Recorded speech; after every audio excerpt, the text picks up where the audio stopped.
Hello, everybody. Kurt Rish here, and thanks for joining me on One Shepherd. So, today we are continuing with our New Testament reading of the book of Ephesians, chapter 4. I, therefore, the prisoner of the Lord, beseech you to walk worthy of the calling with which you were called, with all lowliness and gentleness, with long suffering, bearing with one another in love, endeavoring to keep the unity of the Spirit in the bond of peace. There is one body and one Spirit, just as you were called in one hope of your calling, one Lord, one faith, one baptism, one God and Father of all, who is above all, and through all, and in you all. But to each one of us grace was given according to the measure of Christ's gift. Therefore, he says, when he ascended on high, he led captivity captive, and gave gifts to men. Now this, he ascended, what does it mean but that he also first descended into the lower parts of the earth?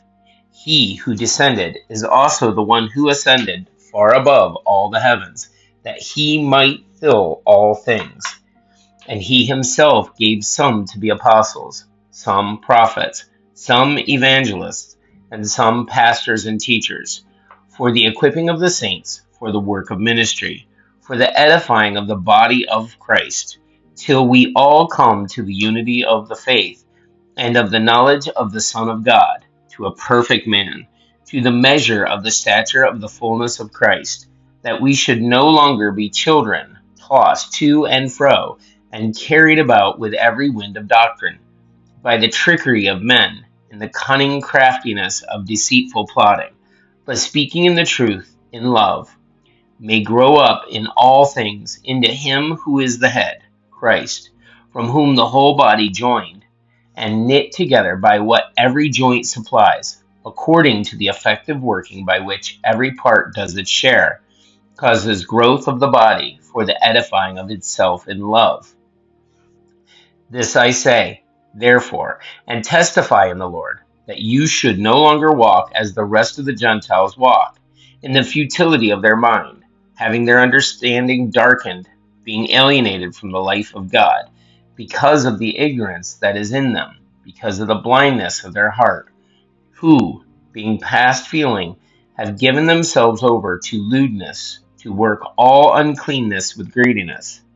But you have not so learned Christ, if indeed you have heard him and have been taught by him, as the truth is in Jesus, that you put off, concerning your former conduct, the old man which grows corrupt according to the deceitful lusts, and be renewed in the spirit of your mind, and that you put on the new man, which was created according to God, in true righteousness and holiness. So we do have a word study here, guys. The word study is new man. The Greek is kainos anthropos, and the Strong's Concordance numbers are 2537 and 44:4.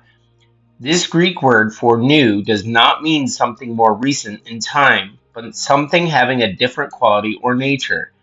Thus, the new man is the new humanity created in Christ, of which all believers partake both individually and corporately.